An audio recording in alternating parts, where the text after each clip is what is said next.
Cuma nak tanya lah, duit daripada pinjaman PTPTN tu, ataupun marah kalau Najib tahu, cukup ke?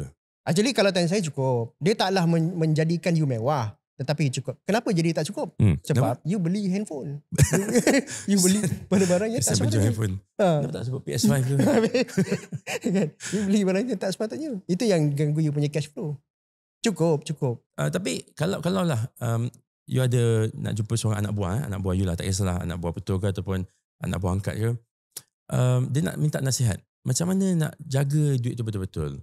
Pertama sekali saya nak nasihatkan dia orang, fahami kedudukan you. You dekat mana? Kalau kata kawan saya duduk dekat college Faiz, dia tak ada masalah sebab college akan bagi dia makan nasi dan juga makanan-makanan yang lengkap setiap hari. Tetapi kalau you tak ada masalah, tapi kalau you duduk kat luar, you kena faham kedudukan you.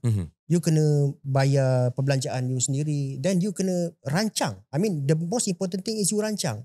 Sebelum permulaan semester tu you kena tahu berapa banyak duit yang you boleh spend sebanyak satu hari. Sebelum dan juga especially selepas you dapat loan tu masuk ke dalam you punya account lah. Kalau you tak merancang, dekat situ you akan berhadapan dengan masalah. Dan macam saya cakap tadi, bila you ada masa cuti semester break, boleh kerja lah. Kerja tambah balik you punya fund.